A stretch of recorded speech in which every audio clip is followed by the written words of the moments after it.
semuanya, welcome back to my YouTube channel. Oke, kali ini yang mau kita bahas untuk di part 4 ya, ini tentang materinya aja, yaitu materi tentang limbah dan perawatan dan pengolahan bahan-bahan kimianya ya, karena kemarin katanya ada yang keluar tentang soal yang ini gitu. Oke, nih. Jadi ini pertama yang kita bahas adalah limbah kimianya ya. Jadi adapun terkait tentang pengelolaan limbah, yang dimana ya kalau untuk pengelolaan limbah itu kalau berdasarkan pasal 11 PP Peraturan Pemerintah nomor 101 tahun 2014 itu dijelaskan bahwa kegiatan dalam pengelolaan limbah itu ada stepnya itu ada 6 cara ya, yaitu yang pertama itu adalah dilakukan pengurangan, yang kedua penyimpanan, yang ketiga pengumpulan, yang keempat pengangkutan, yang kelima pemanfaatan, dan yang keenam adalah pengolahan atau penimbunan. Oke, jadi yang 6 ini merupakan bagian dari pengelolaan limbah berdasarkan peraturan pemerintah yang ini ya. Nanti teman-teman bisa buka juga peraturan pemerintah ini biar nanti lebih lengkapnya itu lebih banyak lagi penjelasannya ya. Oke, nih. Jadi kita lihat dulu nih klasifikasi dari limbah itu sendiri ya. Jadi kalau berdasarkan sifatnya, limbah ini dibedakan menjadi nanti ada beberapa jenis ya. Ini yang pertama adalah limbah umum. Nah, limbah umum itu sendiri itu nanti ada jenisnya itu ada 3, yaitu ada yang namanya limbah padat, limbah gas, dan limbah cair. Nah, kalau dia padat ini biasanya berupa endapan atau kertas saring nih. Jadi kalau misalkan melakukan filtrasi gitu ya di laboratorium, itu kan ada kertasnya dan juga nanti ada residunya. Nah, itu nanti bakalan menjadi limbah padatnya gitu. Dan ini masih bisa ya, masih bisa diatasi. Jadi penggunaannya itu cuma dihemat, penghematan kayak gitu. Terus kalau limbah padat ini ya itu bisa dibedakan lagi menjadi nih, ada yang namanya limbah padat infeksius ya. Jadi kalau limbah padat infeksius itu berarti artinya limbah itu pembawa infeksi. Ada juga yang non infeksius, berarti dia tidak menyebabkan infeksi ya. Jadi ini tergantung limbahnya itu nanti berasalnya dari mana begitu. Terus yang kedua adalah limbah gas. Nah, limbah gas ini sih umumnya yang dihasilkan itu dalam jumlah sedikit ya.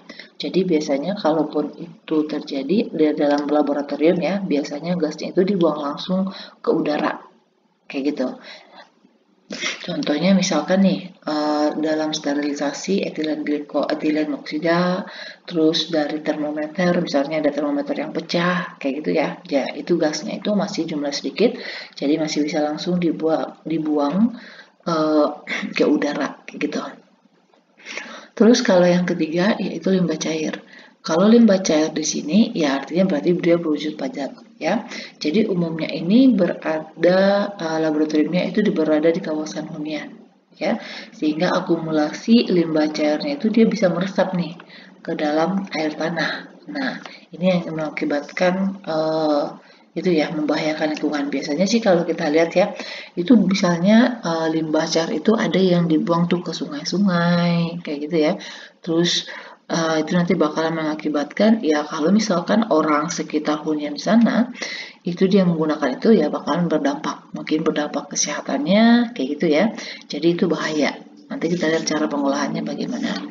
Terus limbah cair ini sendiri itu juga dapat dibedakan menjadi 3. Yang pertama yaitu adalah limbah cair infeksius, ini tadi mengakibatkan infeksi tadi ya. Terus yang kedua limbah domestik. Nah, domestik ini yang berasal dari aktivitas rumah tangga. Misalnya air cucian, misalnya bekas pencucian. Jadi misalkan air sabunnya itu kayak gitu ya. Jadi kalau dibuang ke sungai itu juga bakalan berakibat pada lingkungan atau mikroorganisme atau makhluk hidup yang ada di dalam sungai itu bakalan terganggu kayak gitu. Terus limbah cair kimia. Nah, ini biasanya yang berasal dari lab-lab ya, baik itu laboratorium yang ada di yang di sekolah atau yang ada di universitas atau rumah sakit kayak gitu, biasanya itu yang ini ya. Nah, sekarang kita lanjut nih. Oke, ada yang namanya limbah B3.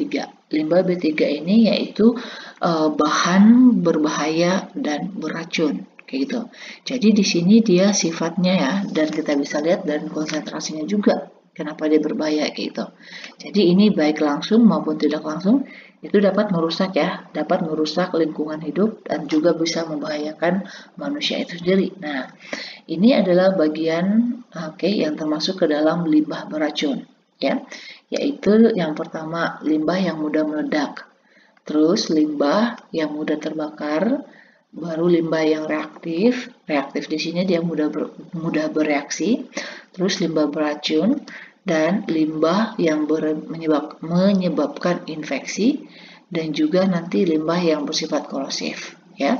Jadi bagian-bagian ini yang merupakan limbah B3 ya. Oke. Nih. Kalau berdasarkan sifat kimianya ya, sifat kimia bahannya nih dapat dikelompokkan menjadi dua. Oke. Jadi yang pertama adalah limbah organik. Nah, limbah organik ini biasanya yang bersifat organik ya. Contohnya, kalau dalam domestik nih, rumah tangga, itu sayuran, buah-buahan, misalkan yang membusuk gitu ya. Terus limbah kayu, dan juga ke dalam kegiatan industri, gitu. Nah, limbah ini mudah nih kalau untuk diuraikan, ya kan, prosesnya. Itu bisa menggunakan bakteri, proses pembusukannya. Jadi, tidak terlalu mencemari lingkungan kalau misalkan ini langsung diolah. Kayak gitu. Terus yang kedua yaitu limbah anorganik. Kalau limbah anorganik ini berasal dari sumber alam yang tidak dapat diuraikan ya. Tidak dapat diuraikan atau tidak dapat diperbaharui. Nah, contohnya nih, kalau misalkan dalam domestik juga yaitu limbah plastik. Ya, jadi ini susah diuraikan ya. Kalau terus-menerus ya bakal menjadi tumpukan. Kita tahu bahwa plastik itu susah diuraikan. Ya, nah ini tambahannya untuk bahan buangan yang bersifat kemis ya, kemis ini maksudnya ini adalah bahan buangan yang berasal dari kegiatan laboratorium yang berupa zat kimia. Misalkan kalau dalam praktikum itu dia menggunakan asam sulfatnya berlebih ya dibuang kayak gitu. Nah, ini nanti yang bersifat buangannya ya, karena kan kalau dia bahan kimia itu kalau dia udah berlebih itu kita nggak bisa masukin lagi ke wadah asalnya. Oke, itu nggak bisa. Terus, kalau bahan buangan yang bersifat non-kemis, ya, ini berarti tadi yang bersifat organik. Nah, contohnya, hasil cucian air ya, air sisa cucian, alat-alatnya, atau perabot, nah, tidak menggunakan bahan kimia. Jadi, kalau misalnya kita membilas, mencuci gelas-gelas kimia yang kita pakai, nah, itu termasuk bahan organiknya. Ya, terus kedua buangan ini harus dipisahkan ya, nggak boleh digabung kayak gitu. Dan salurannya itu juga harus dipisahin. Ya, oke. Nih, ini adalah langkah-langkah praktis untuk mengelola atau mengurangi limbah ya di dalam laboratorium nih. Yang pertama, penggunaan kembali ya limbah laboratorium. Oke, jadi bahan kimia itu ya ada juga tuh yang bisa digunakan kembali bahan kimianya, tetapi harus dilakukan daur ulang dulu ya. Daur ulangnya itu sesuai dengan bahan kimia juga ya pelarutnya, jadi nggak semuanya bisa gitu. Contohnya di sini pelarut organik ya, misalkan dalam praktikum itu kita menggunakan etanol, aseton, klorofrom, diethil ether, kayak gitu ya. Nah, pas waktu kita menggunakannya ada yang berlebih, nah itu jangan dibuang, ya kan? Itu kita bisa kumpulin dulu, tapi kumpulinnya secara terpisah-pisah dulu nih, jangan digabung. Terus nanti dilakukan destilasi, ya, pemurnian ulang lagi, nanti berdasarkan perbedaan titik didihnya. Gitu. Terus yang kedua, nih, sebelum melakukan reaksi kimia, jadi kalau kita mau melakukan praktikum, ya, itu kita harus nih melakukan perhitungan mol-mol reaktan gitu. Jadi kita harus menghitung dulu nih secara kimianya ya. Kita harus menghitung dulu, misalkan saya melakukan percobaan ini, nah saya butuhnya berapa? Terus nanti konsentrasinya berapa kayak gitu. Nah, itu dihitung dulu supaya nanti apa yang sudah kita buat ya, larutan yang udah dibuat itu dia nggak berlebih banyak ya. Nanti kalau dia berlebih banyak ya bakalan mengakibatkan limbahnya banyak, proses pembuangannya maksudnya nanti pengolahannya juga ribet juga kayak gitu ya. Jadi harus dihitung dulu berapa yang akan kita gunakan untuk praktikumnya. Terus yang ketiga yaitu pembuangan langsung dari laboratorium. Jadi yang kalau pembuangan langsung ini tergantung juga bahannya apa ya. Jadi ini dapat diterapkan pada bahan kimia yang dapat larut ya dalam air. Itu kita bisa buang langsung tuh. Nah, bahan-bahannya itu ini dapat dibuang langsung melalui bak pembuangan ya. Jadi tempat pencuciannya itu langsung ke bak pembuangan limbahnya. Contohnya, untuk bahan kimia sisa ya, yaitu yang bersifat asam atau basa, ini kita netralin dulu. Gitu. Jadi kalau misalkan nih dalam praktikum misalnya titrasi, ada kan asam basa gitu. Nah, itu asam basanya jangan langsung dibuang. Maksudnya ke tempat pencucian jangan, tetapi harus dinetralkan dulu. Kenapa? Karena kan asam dan basa itu dia bersifat korosif ya. Gitu. Nanti dia bakalan merusak, misalkan kita buang yang ada sifat logamnya nanti bakalan karatan. Kayak gitu ya. Jadi harus dinetralkan dulu. Terus untuk bahan kimia yang sisa nih yang mengandung logam, ada logam-logam berat, contohnya seperti timbal, raksa, kadmium dan yang lainnya, kayak gitu. Ini endapannya itu harus dipisahkan dulu. Baru nanti setelah dipisahin, kita kemudian cairannya ini dicairin gitu, itu dinetralkan, baru bisa dibuang. Ya, jadi nggak boleh langsung dibuang begitu. Oke, terus nih. Ini bisa juga dilakukan dengan pembakaran terbuka. Nah, pembakaran terbuka ini itu terapkan untuk bahan ya organik yang racunnya itu rendah ya dan tidak terlalu berbahaya gitu. Dan ini bisa dibakar di tempat yang aman dan jauh dari pemukiman. Jadi bukan berarti kalau misalkan dia kadar racunnya itu rendah dan tidak terlalu berbahaya, kita bakar di sembarang tempat itu nggak boleh ya. Tetap juga kita harus bakar di tempat yang jauh dari pemukiman. Kayak gitu. Terus yang kelima yaitu dilakukan dengan pembakaran atau insenator. Ini ada alatnya. Nah, metode pembakaran ini itu dapat diterapkan untuk bahan-bahan yang toksik. Ya, yang toksik, yang beracun, ini bisa dibakar di tempat terbuka dan menghasilkan senyawa yang bersifat toksik. Ya, jadi dilakukan di dalam insenatornya untuk pembakarannya. Terus juga bisa dilakukan di penguburan ya, maksudnya dikubur. Dikubur di dalam tanah ya, di dalam tanah dengan perlindungan ya, ada perlindungan tertentu dan ada perhitungannya juga. Terus nanti dikuburnya itu dengan menggunakan lapisan tanahnya berapa kayak gitu ya. Gunanya untuk apa? Supaya nanti limbahnya itu nggak merembes ke air, ke badan air gitu. Nanti kan kalau dia merembes ke air kayak gitu atau ke mata air, nah nanti kita minum jadi berbahaya buat manusianya gitu ya. Jadi metode ini dilakukan pada zat padat yang reaktif gitu. Jadi yang reaktif dan beracun itu harus hati-hati untuk pengolahannya kalau misalkan itu harus dikubur ya. Nah, lanjut lagi. Nah, ini pemilihan wadah. Nah, wadah yang tepat ya, ini harus jangan sampai wadahnya itu dia ada mengalami kebocoran. Ya, contohnya kalau wadahnya itu untuk limbah yang cairan ya, jadi kita harus menggunakan wadah yang plastik. Kalau misalkan dari plastik nih, nah harus polietilen, jadi dia supaya lebih kuat. Terus kalau dari bahan logam, misalnya kita ambil nih yang kita gunakan itu adalah baja anti karat, ya kan? Terus baja galvanis, jadi supaya nanti kalau misalkan bahannya itu atau limbahnya itu dia korosif, ya dia nggak bakalan bisa menghancurkan wadahnya, kayak gitu. Makanya di sini diambil yang anti karat.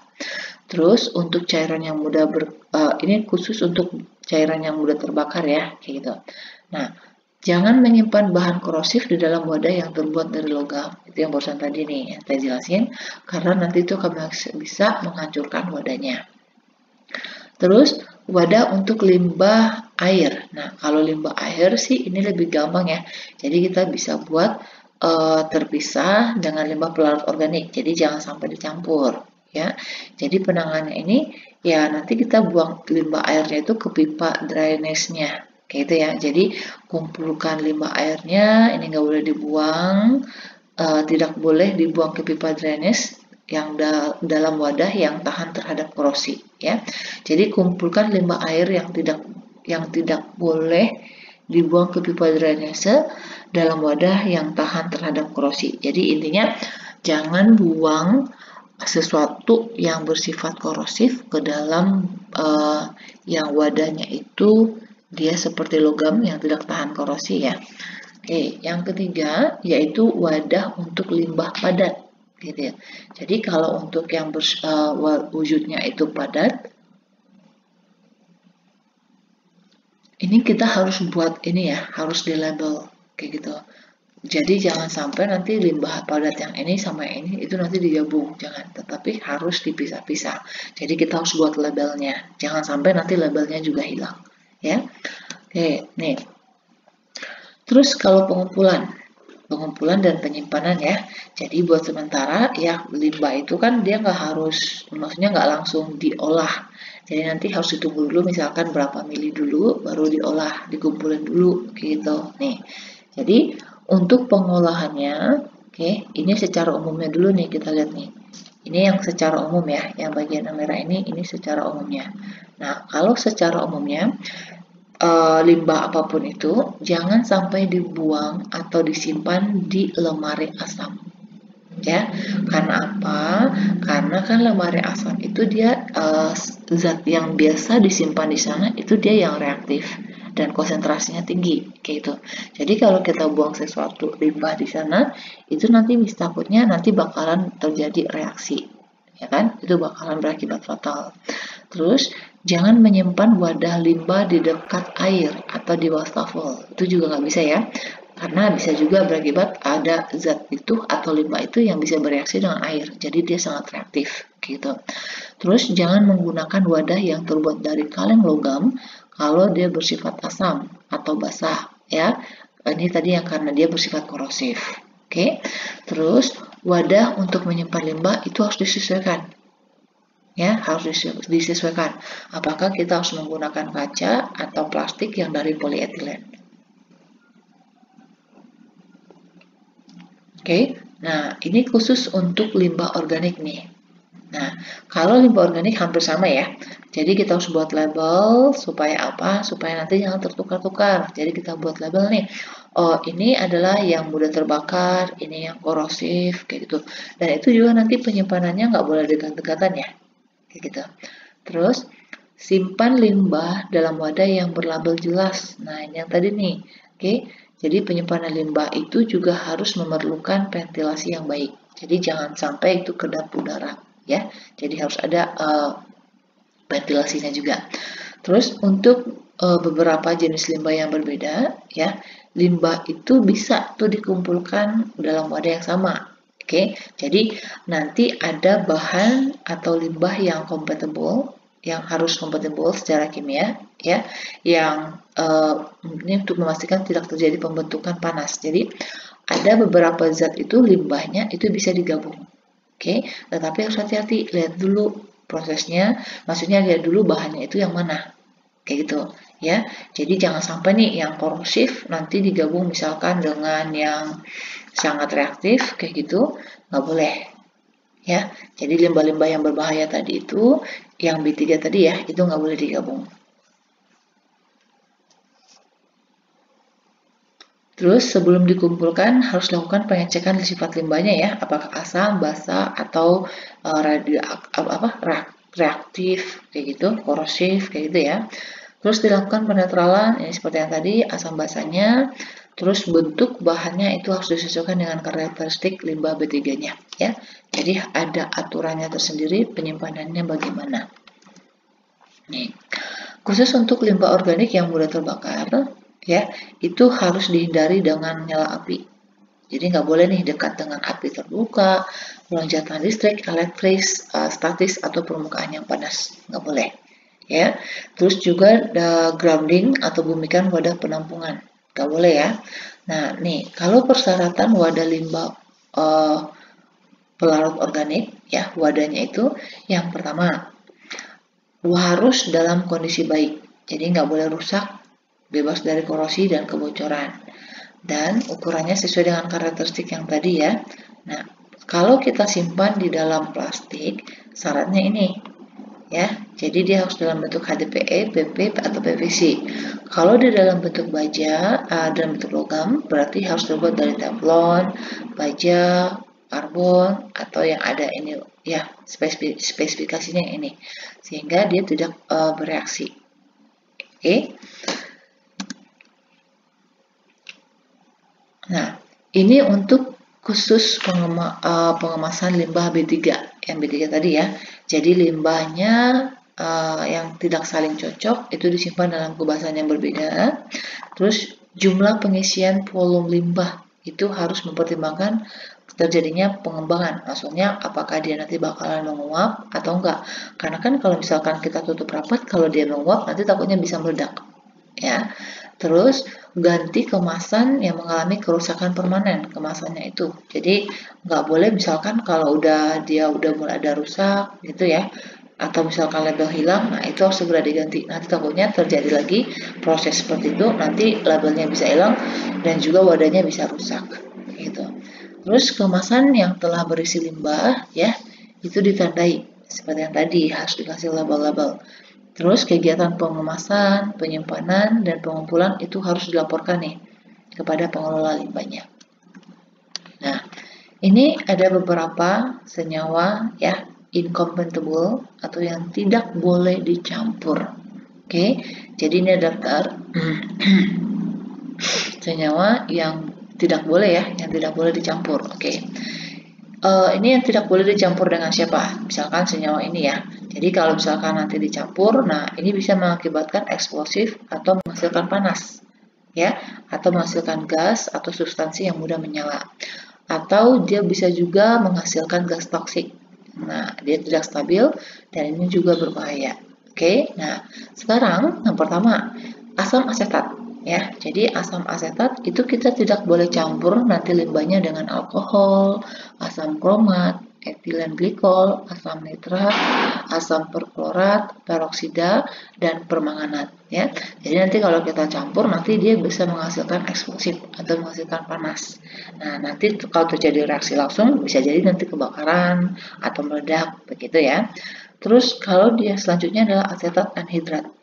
Asetat anhidrat ini juga nggak boleh nih digabung dengan asam kromat, etilen glikol, asam nitrat, asam perklorat, peroksida, permanganat, alkohol, air, terus senyawa yang mengandung hidroksil. Ya, ini nggak boleh nih digabung.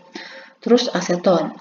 Aseton itu juga nggak bisa digabung nih dengan campuran asam nitrat, asam sulfat. Ya, jadi di sini ini adalah asam pekat. Oke, yang ini tuh adalah asam pekat. Jadi nggak boleh dicampur dengan aseton. Ya, nanti bisa mengakibatkan ini. Jadi mudah menyala dia, bisa terbakar. Terus lainnya di sini ada asetilen. Nah, asetilen ini kita nggak bisa gabung dengan halogen. Ya, tembaga, aloy ini berarti campuran dari logam ya. Terus silver dan merkuri dan garam-garam yang bersifat garam-garam logam berat kayak gitu. Nah, itu nggak boleh. Logam alkali. Nah, alkali ini dia sangat reaktif ya. Jadi nggak boleh nih digabung dengan air, asam, alkohol, halogen, terus asam halida, oksigen udara, garam, hidrogen, ya, seluruh oksidator. Pokoknya yang bersifat oksidator itu nggak boleh digabung dengan asam alkali. Karena kan alkali ini dia mudah teroksidasi. Kayak gitu, jadi nggak boleh. Terus alkil aluminium. Nah, alkil aluminium itu juga nggak boleh digabung dengan alkohol, ya. Jadi nanti akan mengakibatkan yang namanya itu mudah terbakar. Jadi nanti bakalan takutnya bisa terbakar, gitu. Terus aluminium klorida juga sama ya, nggak bisa dipakai disimpan dengan alkohol atau senyawa hidrida, kayak gitu. Terus ini lanjut lagi, ini lumayan banyak ya, jadi teman-teman ingat aja nanti kalau misalkan nanti ada soalnya seperti ini. Terus bubuk aluminium. Nah, kalau bubuk aluminium ini ya, itu dia nggak boleh dicampur dengan semua agen oksidator, nggak boleh. Asam alkali, hidrogen halogenasi, peroksida nggak boleh.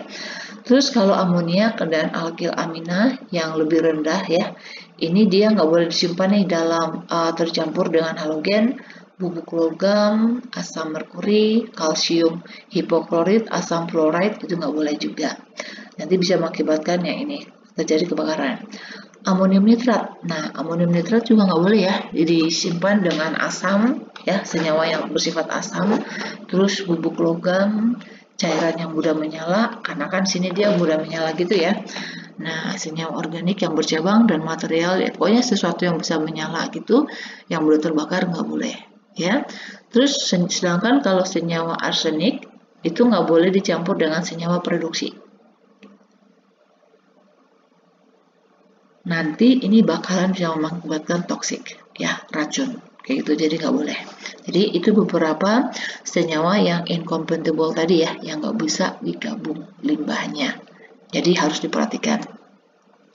Nih, ini cara pengolahan limbah laboratorium yang seaman mungkin. Ini udah ada zat-zatnya langsung ya. Jadi kalau misalkan nih, kalau limbah itu dia limbah yang berbahaya dan beracun. Nah, caranya gimana? Yang pertama, kita melakukan netralisasi. Nah, ini tadi yang netralisasi asam basa tadi ya. Jadi kalau misalkan limbahnya itu dia asam, ingat asam itu dinetralkan dengan basa. Basa dinetralkan dengan asam. Ya, jadi asam itu dinetralkan dengan basa. Contohnya yang bisa kita pakai untuk menetralkannya itu kapur tohor. Nah, kapur tohor itu misalkan kalsium oksida atau kalsium hidroksida. Ya, itu kita netralkan dulu, kita reaksikan dulu dengan ini, baru nanti kita bisa buang. Sebaliknya, kalau dia bersifat basa, berarti kita netralkan dengan asam. Di sini asam yang dipakai bisa menggunakan asam sulfat atau asam klorida, ya, atau jenis asam yang lainnya. Pokoknya asam dinetralkan dengan basa, basa dinetralkan dengan asam. Terus yang selanjutnya adalah pengendapan atau sedimentasi. Nah, ini bisa juga dengan koagulasi sama aja ya. Nah, jadi kalau misalkan limbahnya itu dalam bentuk logam, ya, logam berat. Nah, sebelum dia dibuang, itu kita harus endapkan dulu cairannya, ya.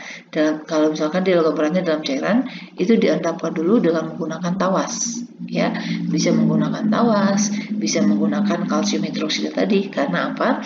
Karena tawas dan kalsium hidroksida ini dia dapat mengikat logam-logam yang ini. Ya, logam arsen, zinc, nikel, mangan, dan raksa itu bisa diikat sama bahan yang ini, kayak gitu. Terus yang selanjutnya itu dengan menggunakan reaksi reduksi oksidasi atau reaksi redox. Ya, jadi ini terhadap zat yang sifatnya itu dia toksik. Ya, jadi nanti direaksikan dulu dengan zat-zatnya sehingga nanti akan menghasilkan zat yang kurang reaktif. Jadi nggak langsung dibuang, kayak gitu. Terus yang keempat yaitu dengan penukaran ion. Nah, contohnya ion logam berat nikel ya. Jadi kalau misalkan ada limbahnya, nah nikel ini itu dapat diserap oleh kation. Sedangkan kalau anion yang beracun itu dapat diserap oleh resin anion. Jadi kita menggunakan zat-zat yang bersifat yang penukaran ion. Ya, jadi nanti kalau kation itu dapat diserap dengan menggunakan nikel, terus sedangkan kalau dia ionnya anion ya yang bermuatan negatif, yang beracun itu bisa diserap dengan resin anionnya, kayak gitu ya. Nah, nih kalau untuk limbah infeksius di sini dia bisa limbah cair atau padat ya. Nah, metode yang digunakan bisa menggunakan dengan desinfektan ya. Jadi dengan menggunakan desinfektan penanganan limbahnya ini terutama untuk cair. Oke, jadi bahan-bahannya itu dapat mematikan kuman ya. Jadi pengolahan desinfektan ini itu dia dapat mematikan kuman-kuman atau penyakitnya itu menjadi tidak aktif di dalam limbahnya itu. Ya. Terus dilakukan pengenceran atau dilution. Jadi kita mengencerkan dulu supaya konsentrasinya itu dia cukup rendah. Kalau dia konsentrasinya udah rendah, baru kita bisa buang ke badan-badan air. Ya, nah ini bukan berarti dia nggak mengakibatkan bahaya, tetap juga ada, tetapi ini dia nggak udah diminimalisir ya, maksudnya udah dikurangi konsentrasinya. Dan kalau ini sering juga dilakukan, itu bisa mengakibatkan banjir nih, ya. Kalau dibuang nih ke badan-badan air, sungai, ya karena kan dia tadi pengenceran ya, jadi lebih banyak air yang dimasukin ke situ. Terus bisa juga menggunakan metode proses biologis. Nah, kalau biologis itu biasanya sih dipakai bakteri pengurai. Jadi limbah-limbah tadi itu diuraikan dengan bakteri-bakteri sehingga nanti dia akan terdekomposisi ya menjadi bahan organik. Nah, itu dia nggak terlalu berbahaya. Gitu. Terus juga bisa digunakan dengan metode ditanam ya. yaitu landfill, yaitu penanganan limbah dengan menimbunnya di dalam tanah. Jadi bisa ditanam, tapi ingat ditanam limbah yang ditanam itu nggak semuanya bisa ya. Kita lihat dulu limbahnya itu sifatnya yang bagaimana. Oke, terus yang selanjutnya adalah dengan metode insinerasi ya. Ini insinerasi yang pembakaran tadi. Nah, ini pemusnahannya ini itu dilakukan ada alatnya ya. Jadi dalam insinerator kayak gitu. Jadi di dalam insinerator nanti itu senyawa kimia ya karbon itu nanti bakalan dibebaskan yang hasilnya itu adalah CO2 dan H2-nya itu dilepaskan. Sedangkan kalau bahan-bahan mineralnya seperti logam, organik lainnya ya yang tidak terbakar atau tersisa dalam bentuk abu yang berat gitu. Jadi hasilnya seperti itu. Jadi nanti limbahnya itu ya dibakar, nanti akan menghasilkan CO2 dan H2O, sedangkan limbahnya itu nanti akan berbentuk abu. Gitu. Nah, abunya ini nanti ya ini bisa kemungkinan nanti bisa dibakar lagi. Bisa ditanam. Kayak gitu. Ya. Terus kalau limbah umum, nah limbah umum ini dia kalau misalkan untuk non infeksius ya, ini bisa dikumpulkan langsung nih. Nah, diikat dan langsung dibakar kayak gitu karena kan dia nggak terlalu bahaya.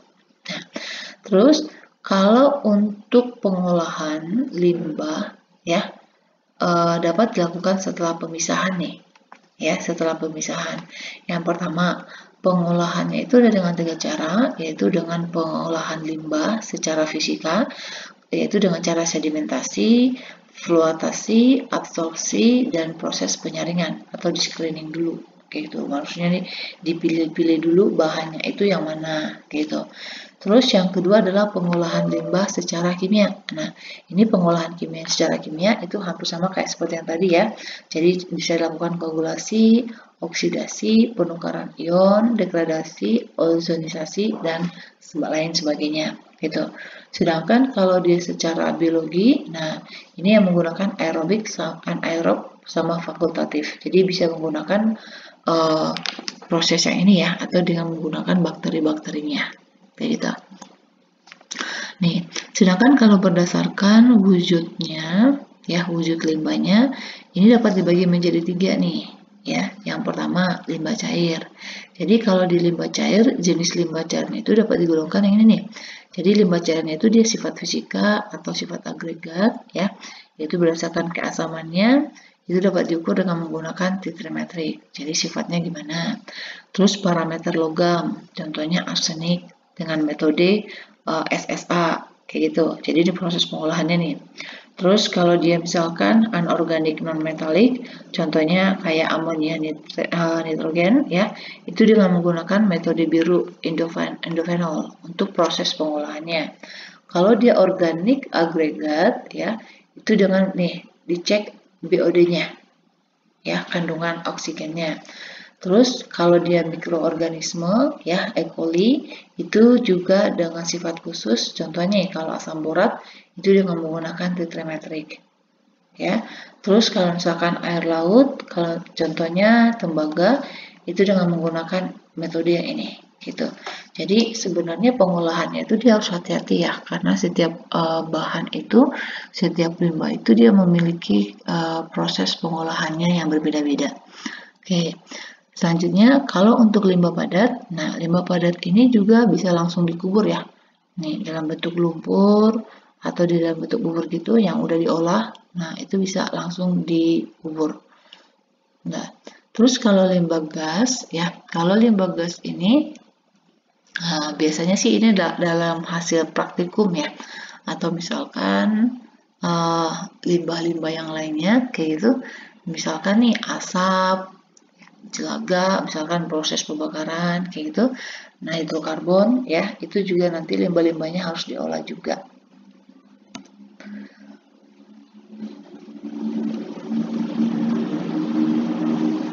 Oke, selanjutnya kalau untuk pengolahan limbah yang sifatnya padat.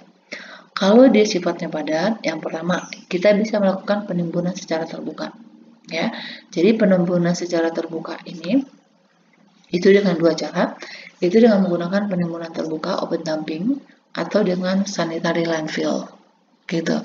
Nah, di lahan penimbunan terbuka ini ya itu dia berbagai hama dan kuman penyebab penyakit itu dapat berkembang biak tuh. Di dalam kalau dia terbuka ya bisa berkembang biak karena kan nanti ya bahannya itu nanti dia bersifat infeksius, berarti dia bisa mengakibatkan itu adanya hama kuman yang berkembang. Terus gas metan ya yang dihasilkan dari pembusukan sampah itu juga bisa menyebar dan bisa mengakibatkan bau busuk dan serta gas metan itu mudah terbakar. Ya, jadi cairan yang tercampur dengan sampah itu dapat merembes ke tanah dan mencemari tanah serta airnya. Gitu. Jadi nanti kalau untuk penimbunan terbuka bahayanya seperti ini. Gitu. Terus kalau untuk sanitary landfill ya, ini dia udah lebih aman untuk penimbunannya ya. Karena apa? Karena di sini dia dilapisi, jadi bukan dalam keadaan terbuka pembuangannya. Jadi dia dilapisi lempung, terus lembaran plastik untuk mencegah supaya limbahnya itu nggak merembes ya ke tanah. Jadi pada landfill yang lebih modern itu dia biasanya ada lapisan ganda. Jadi plastik, terus dilempung, plastik, lempung lagi, kayak gitu ya. Gunanya apa? Ini juga dikasih pipa-pipa nih, supaya nanti kalau misalkan limbahnya itu ada yang menghasilkan gas metan, nah itu dia bisa tersalurkan, jadi nggak lepas ke udara, begitu ya, sehingga nanti gas metan ini ya ini bisa digunakan untuk menghasilkan listrik, gitu ya. Nah, terus yang ketiga adalah insinerasi. Ini insinerasi tadi ini yang pembakaran tadi ya. Jadi dalam pembakaran, nah tujuannya gini, kalau insinerasi ini ya pembakarannya itu dia kelebihan dari proses insinerasi ini ya, ada kelebihannya sampahnya itu dia berkurang sangat banyak. Jadi bisa mencapai 90%. Nah, proses insinerasi ini dia menghasilkan panas. Panasnya ini itu nanti yang dapat digunakan untuk menghasilkan listrik atau untuk pemanas ruangan ya.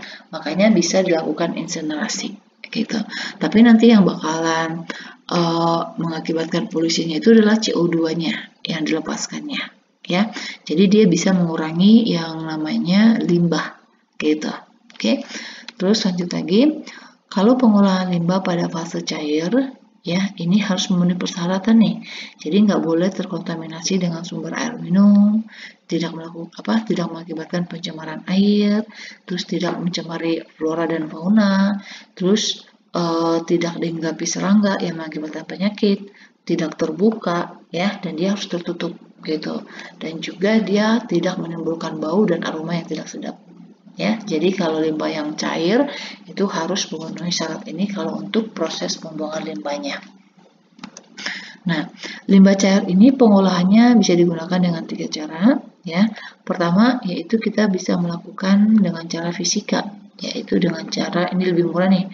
Jadi kita bisa melakukan bahannya itu yang tersuspensi ya, itu yang mudah mengendap, itu dapat disisihkan gitu. Itu yang kalau fisikanya sih. Jadi kita misalkan yang cairan sama yang ada yang mudah mengendap gitu.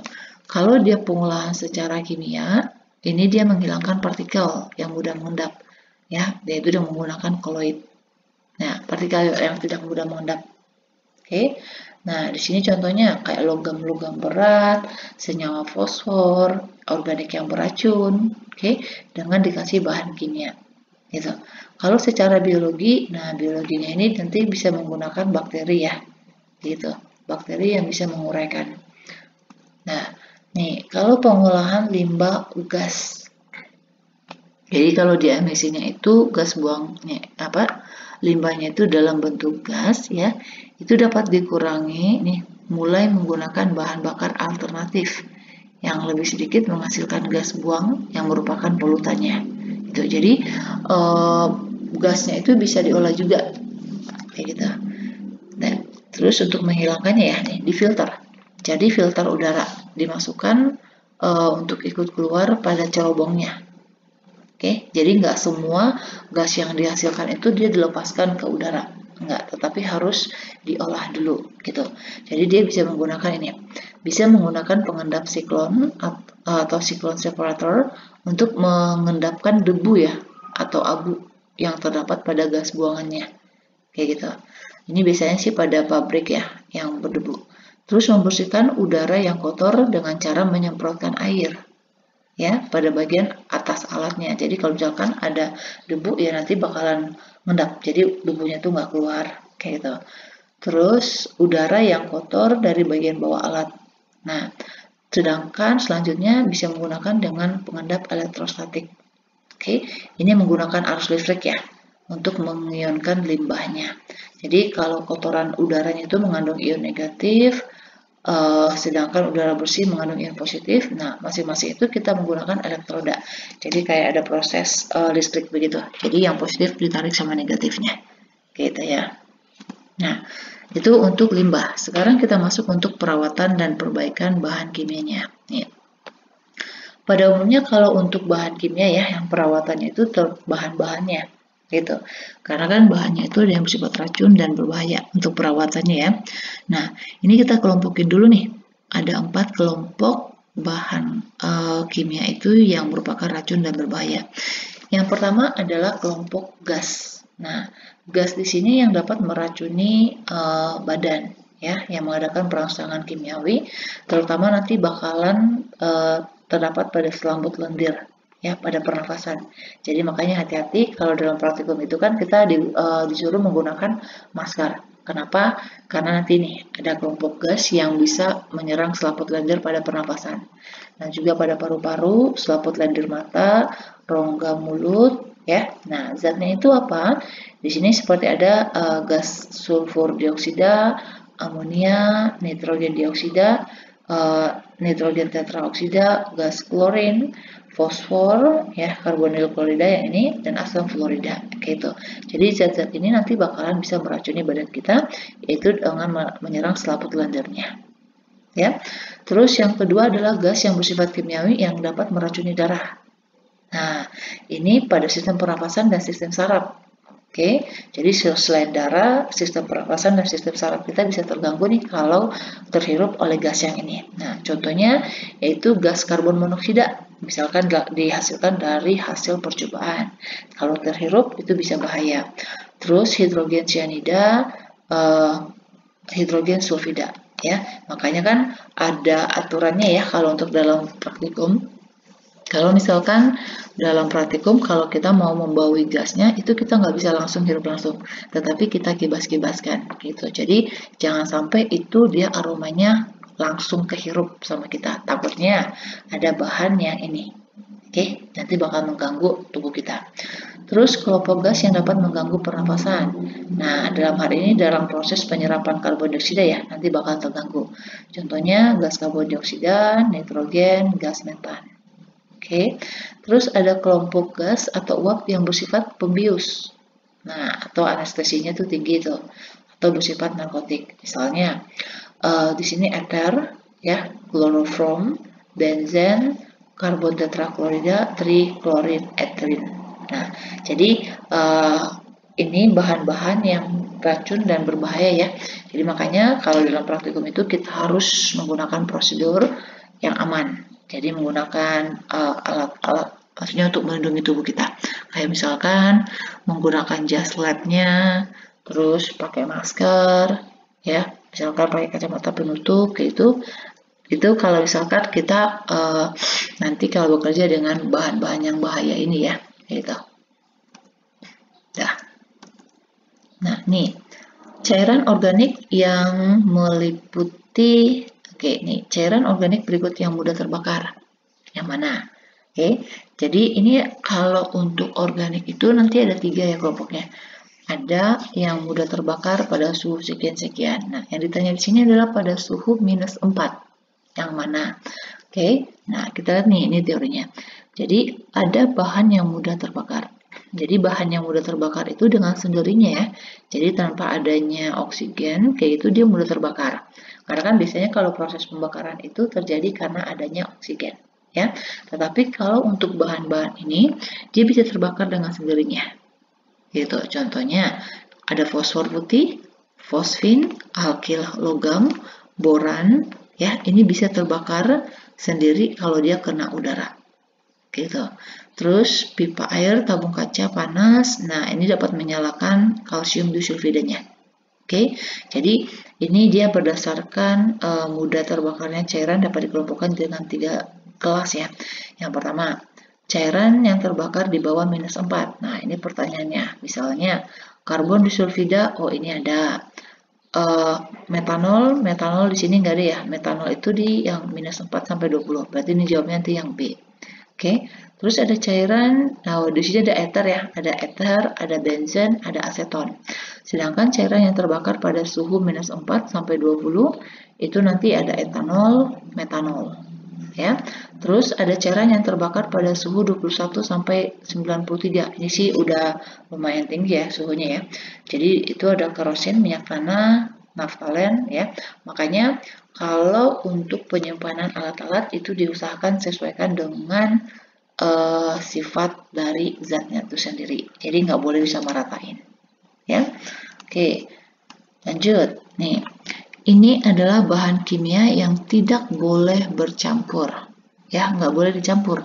Karena apa? Karena ini dia berbahaya. Oke, jadi kalau tadi kan limbahnya, nah ini zatnya langsung nih, nggak boleh sama sekali dicampur.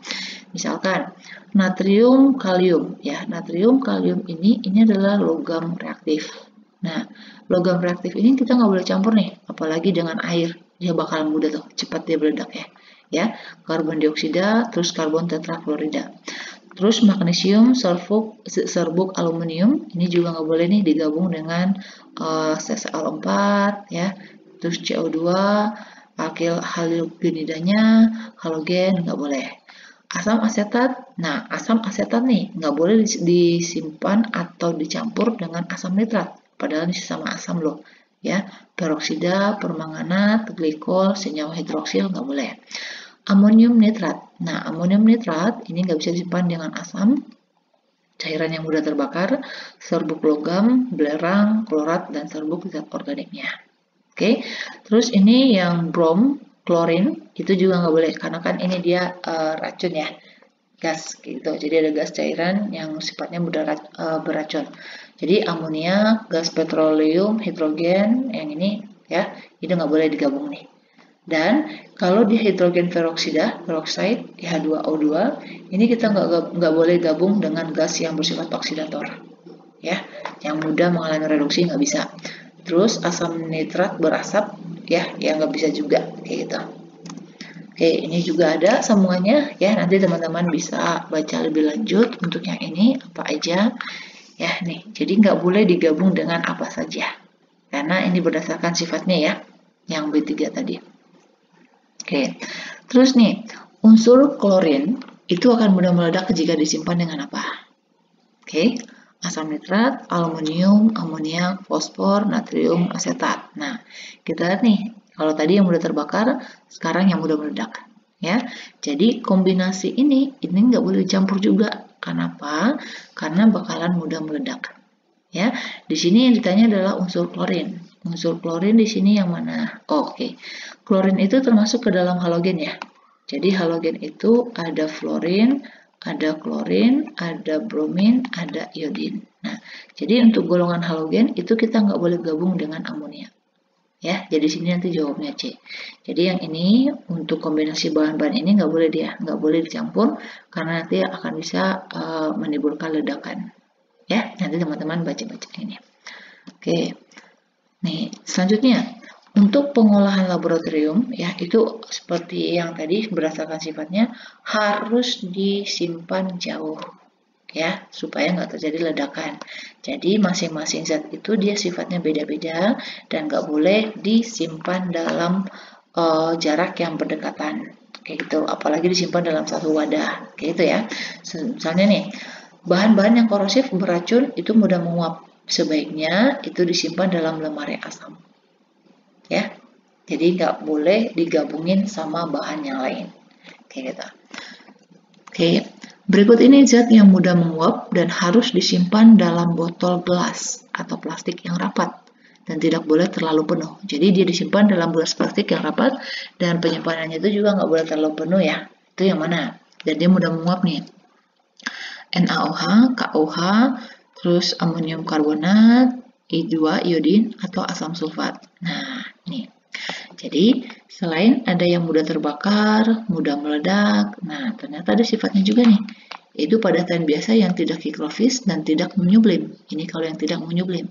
Ada yang padatan bersifat higrofis. Nah, kalau higrofis ini dia ditempatkan dalam wadah tertutup ya, karena nanti dia bisa menyerap air, gitu. Tutup rapat. Nah, plastik contohnya misalkan nih natrium hidroksida KOH yang bersifat basah, nggak boleh. Sedangkan kalau yang ini tadi yang tidak higrofis itu disimpan dalam ini ya, botol bermulut lebar atau toples yang tutupnya baik, maksudnya rapat juga.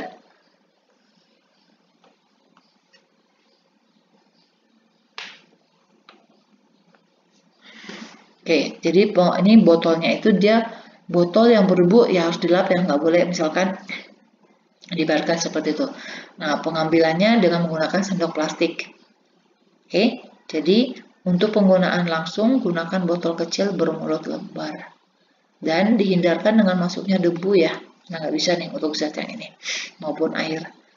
Oke, nah sedangkan untuk zat yang mudah menguap atau menyublim itu yang ini. Berarti contohnya adalah iodium, amonium karbonat, dan camphor. Oke, jadi di sini adalah yang I2.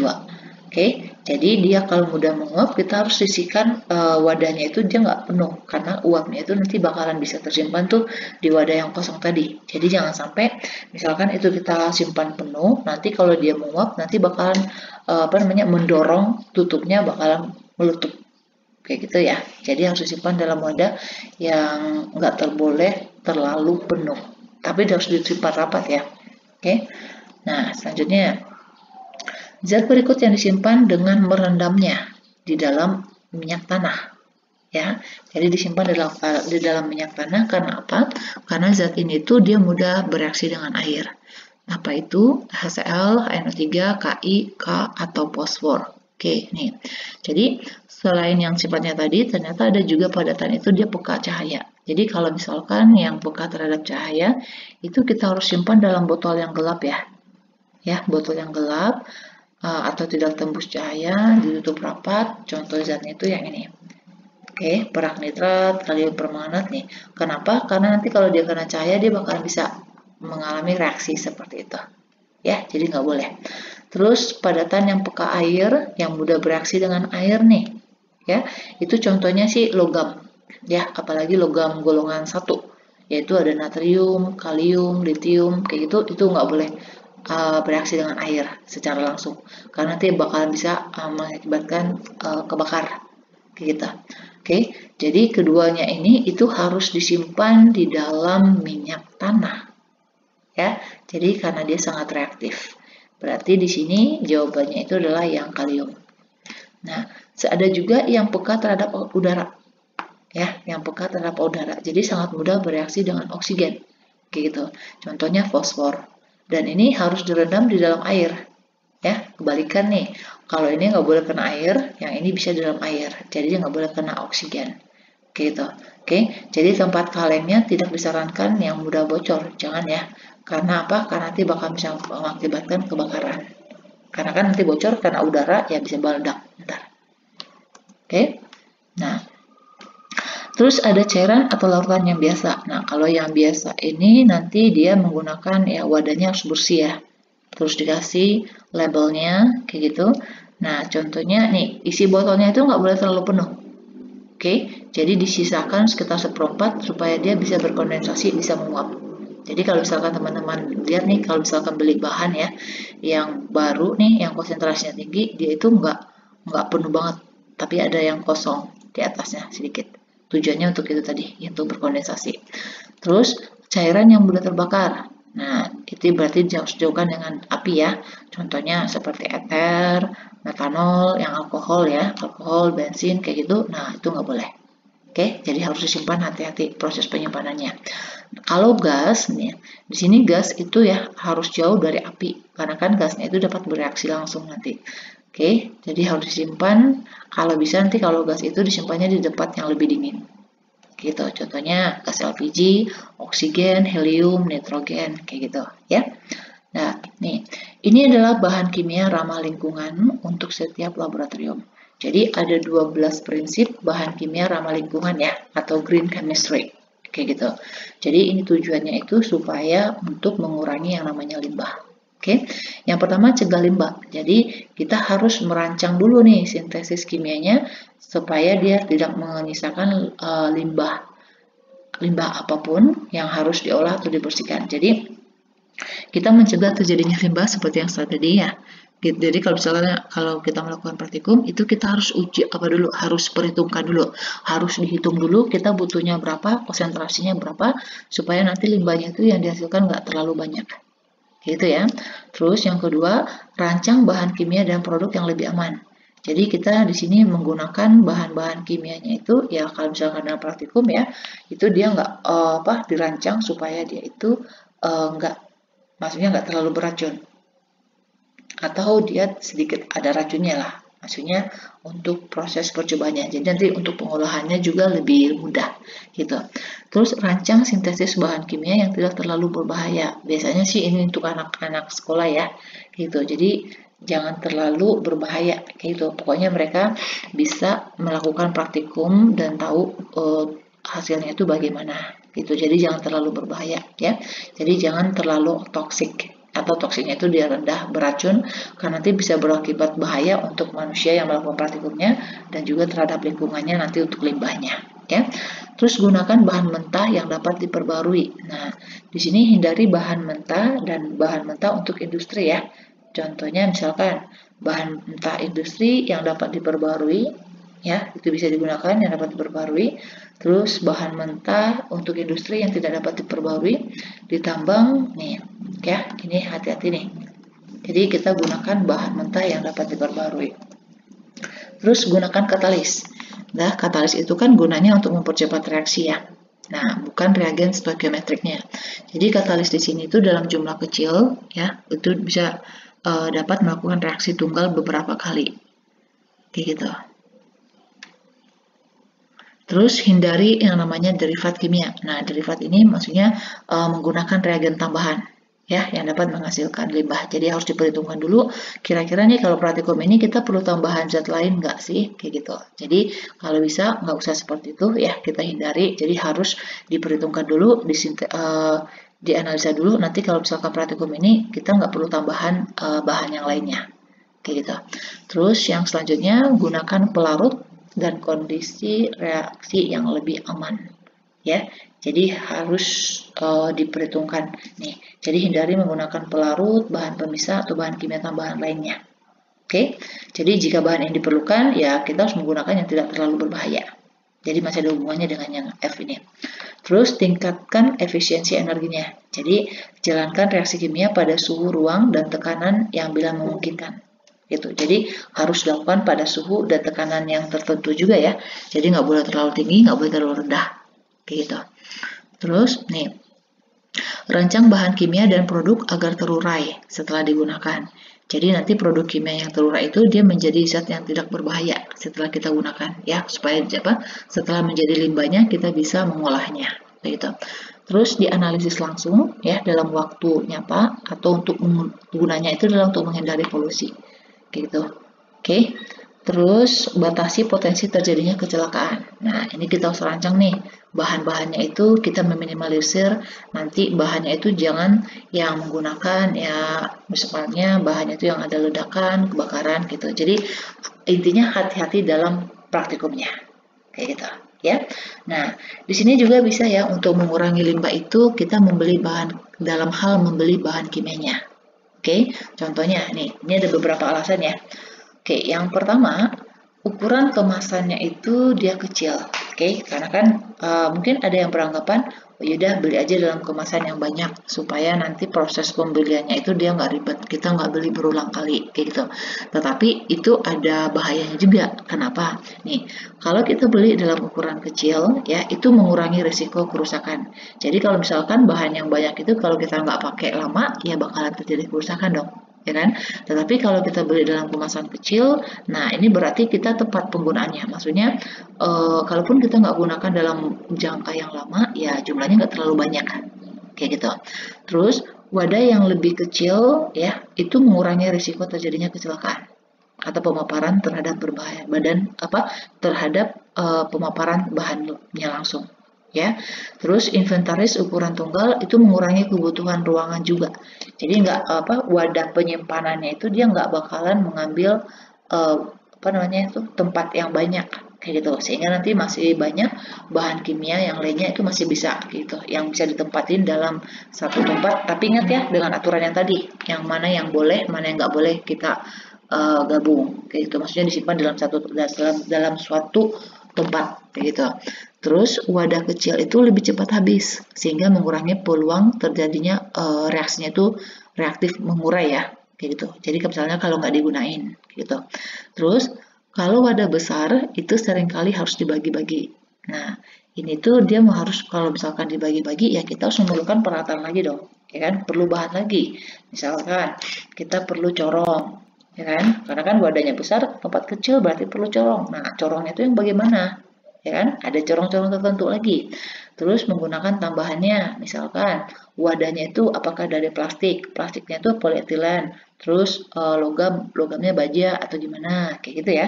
Jadi lumayan agak ribet gitu.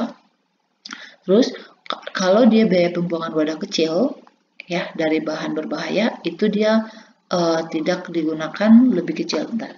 Biaya pembuangan wadah kecil dari bahan berbahaya yang tidak digunakan lebih kecil. Oke, intinya mungkin biayanya itu ya untuk pengolahannya itu dia juga nggak terlalu memakan biaya yang banyak gitu. Oke, jadi saya rasa cukup sekian ya untuk proses pengolahan limbah dan perawatan penyimpanan bahan kimianya. Oke, nanti teman-teman untuk yang ujian ini materinya masih banyak lagi ya berdasarkan yang itu. Nanti teman-teman baca lagi materi-materinya. Ini tentang pengolahan ya, pengolahan dari kimianya. Intinya proses kita dalam praktikum itu, kerja kita itu yang akan dinilai untuk ujiannya. Oke, saya rasa sih demikian dulu untuk pembahasan kita hari ini. Semoga ini bisa membantu materinya buat teman-teman ya. Good luck untuk ujiannya. Demikian dulu. Terima kasih.